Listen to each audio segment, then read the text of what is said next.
Okay, so I'm actually going to walk you through some facts and stats and where we are today and what is actually happening, so that we all feel there's a lot of technology that is around our kids, but what are the numbers? What are we dealing with in India? So I'm going to walk you through that and see what we can do for our own teaching practice. Okay, take a look at that. Can everybody see? Can everybody see? Yeah? We are adding close to 10 million daily active internet users a month. Just imagine the numbers and the scale. The highest rate addition to the internet community anywhere in the world. Okay? This is when we still have a very, very high percentage of people who live below the poverty line. This is what we are adding. Okay? It's really, really important. So when you're expecting people to have digested this technology, it's not going to happen. It's happening just too fast. People who cannot read a magazine are handling a device. Okay? Take a look at some of that. We have the world's second largest internet population, biggest smartphone market after China, but we're actually very small in terms of percentage, because 1 in 4 adults has the access, and we're actually at par with Tanzania. So we think that a lot of people have that technology. In terms of percentage, we don't. What's the reason? What's the reason? Who do we see? Who do we see? And who do we not see who doesn't have access? Exactly, urban versus rural. So the urban-rural divide. So I'm not going to go into that because your teaching practice is shaped by what happens in the urban areas. So we are going to look at that urban scene. So I wanted you to see that we can't just say, oh, everybody has it. That's not true. That's not true. You will see the difference between, you are experiencing the difference where school children have it, but maybe there are families where nobody has it. So in terms of percentage, we should not lose sight of the fact, the bigger picture. In fact, South Korea has 96% of the adults who are using internet. Okay, so projected growth. This is the part that you need to see carefully. Till last year, 27% of Indians were using smartphones. By 2022, 829 million smartphone users in India, 60% of the population. So from 27, we are going to go in the next 4 years to 60. So that's the good news for you. We may as well learn what to do with it. It's not going anywhere. These are studies that have been done by those companies, by Cisco, by Ericsson. So I did all the research to see what are they actually saying. Because I thought instead of an anecdotal understanding of a lot of our kids have that technology, let's understand who has it, who doesn't have it. There are large pockets where there isn't a cell phone even to send a message to somebody who is in another city about ailment in the family. And yet you will have 8 devices in a family of 4, because everybody will have a laptop and a phone and maybe even a tablet and so on and so forth. So that discrepancy we need to understand. India's mobile data consumption is going to skyrocket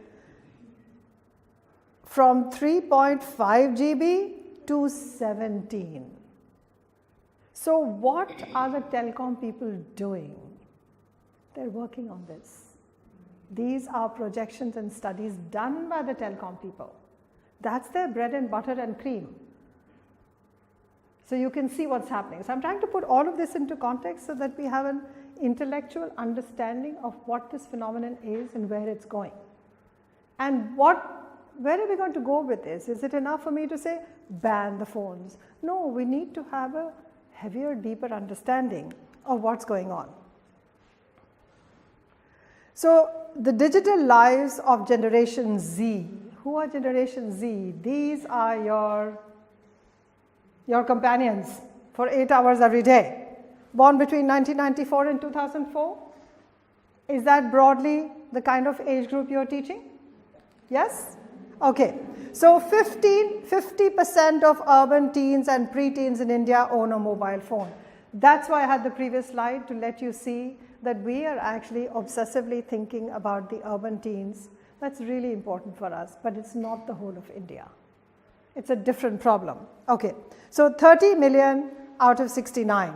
Out of these, 20% are actually 11 years or younger. How many of you have kids who are in the school who are younger than 11 and have phones? So that means they have been given those phones. If they are less than 11, they're not going out and buying it. Okay, so whether they have blackmailed their parents or they have persuaded, or the parents feel the kid needs to have a phone. Remember? That's the argument many of you will get. Like, I'm a working mother, my kid needs to have a phone. Right? So, and you're dealing with a problem there, right? Because of course, but we're also going to speak about when you have the device, how much of access will you be able to control? I mean, there wouldn't be so many smiles on the faces of teachers here just now if you had such an easy time saying, no use just now, and the kid just listens to you and there's no use. It's not happening that way. Okay, so by 2022, smartphone data consumption will increase by 5 times, not 5%, 5 times. You look outside, you walk around, adults and children, everybody is staring into a little screen. They used to chat and gossip, you know, in the parks, when you go out in the parks, and those are not privileged people. They have chosen to spend money on that. I'm talking about in the parks in the middle of the afternoon, people who are hanging around and resting. They're not in the high income bracket. And it's not just men. More men for sure, but it's not just men. So this is the scenario in which we are operating to see what we can do. Okay, so the impact of mobile tech. 58% of Gen Z is willing to give up watching TV. Right? You've been, and these are surveys, but this is something you know. It's like, तुमको TV देखना है? नहीं ma'am, mobile पे देख लें. Browse कर लेंगे. What do you think is the reason? Is it just an alternative? Let's not speak together. It's no fun. Yeah. They have more content on the internet. More content? They have more flexibility whenever Flexible. Please don't speak amongst each other. there are many apps also, Amazon Prime, Motivation. Okay, so what are we saying? Variety. Okay, try and evolve a word or a concept so that you're not giving 4-line explanations, because that's what you want your children to do, is you want them to come to the point. Okay, so the variety that's available, the flexibility. So Gen Z wants that. They want choices, they want a million choices. Quick. Yeah, I just want to point out that there is also very minimum surveillance when the mobile is. Aha, we will be talking about that. Yes, yes, yes, yes. So they want that independence, they want that anonymity, they want the flexibility, they want a lot, and they want it anytime. Okay? All right. So here we have, so they prefer browsing. 70% of these teens are frustrated with the current internet and speed. They're always complaining. Network nahi hai, speed nahi thi, ye bada slow hai, mera phone slow hai, mera network slow hai, isko change karo, ye broadband ka kya matlab hai, etc. etc. Right? अच्छा 4G ले लो, 5G ले लो, 6G ले लो, भी बना नहीं है, पर वही ले लो. Okay, so instant connectivity is what they want, speedy. Now, give it to me yesterday, right? Okay, so what is the economic impact of this? Because we need to see why it's so easy. Because the telecom sector is growing, they are fanning this. It's good for them, the bottom line. It's driving the telecom sector. Global tech companies are fighting for the Indian consumer. In the West, the market is not growing that much because people who could afford it have bought it already. It's become the normal thing. Here, aspiration. Whoever didn't have, you know, you give a 17-year-old their first phone and you see that they're willing to do anything for you. It just means some sort of an opening of opportunities. So what it means for them is or a tool. And that's awesome that all this is growing. Economic sector, people are growing, are able to afford this. Why should we care? As educators, why should we care?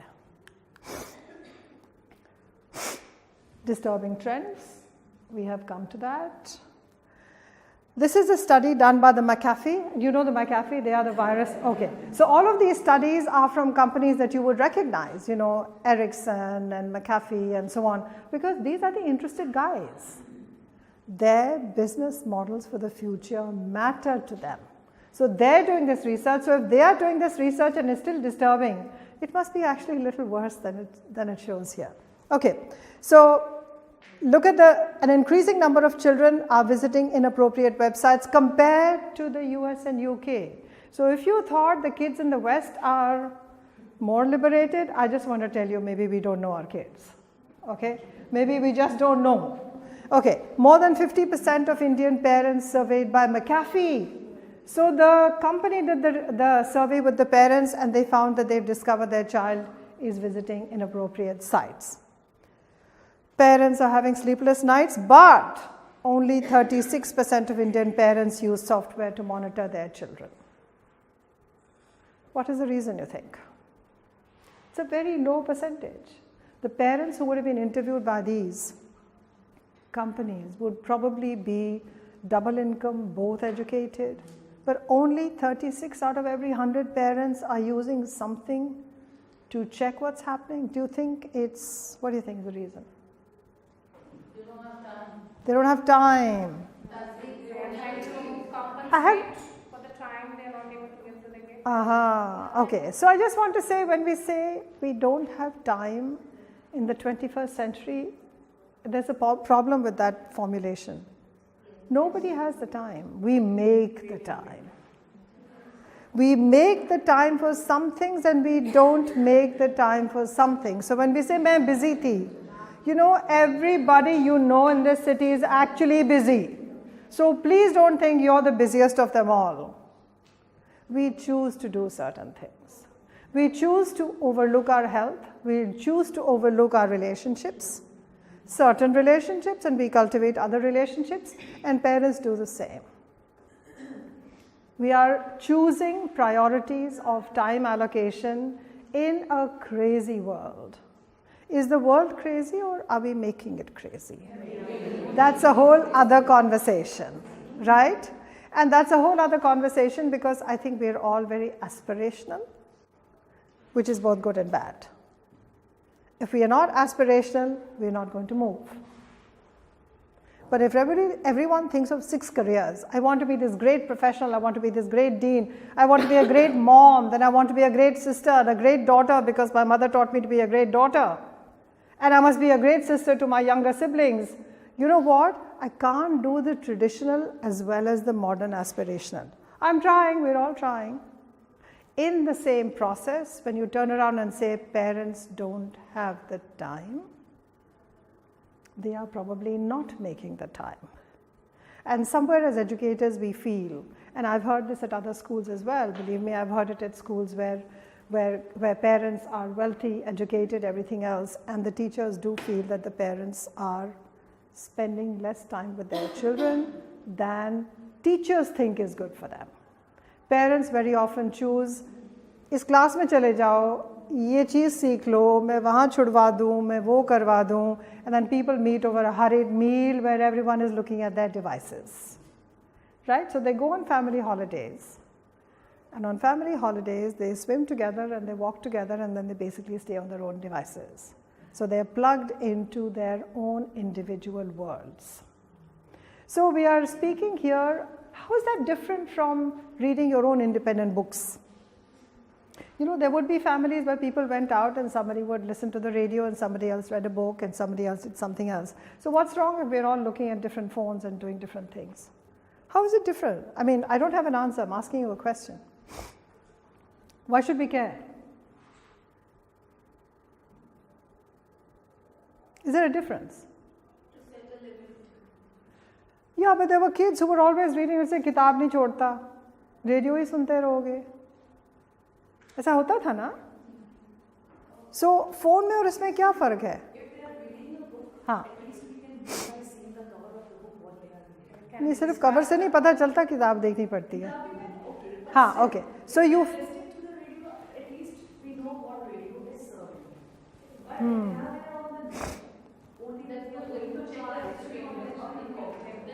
Anything else? So that was about inability to, please, do you like it in your class when people have independent conversations and you have no way of sharing that? So please don't do that. Because I love to hear your independent comments. Yeah. Yeah, I just also want to say that apart from the inappropriateness of the Content that are available, there are also a vast amount of information that is available on the internet which may not be very useful or productive for the child. which may not be productive or It may not be authentic. so, okay, so this is not directly related, but it's a very important question what you've raised, which is, do we care that the content is what we think is not meant for them? Or do you feel that the content may not be genuine and authentic? Actually, I was thinking on the terms of provocative and harmful. Okay, so I want to leave you with a thought there. What we believe to be appropriate for their age, we may not be right. I want to leave you with that thought. We may not be right because I think many of the times we are not aware of what they already know. Okay? And I think maybe we're underestimating what we think we know. So I want you to keep that in mind, that it may be that there is a gap between what we think they should know and what they know already.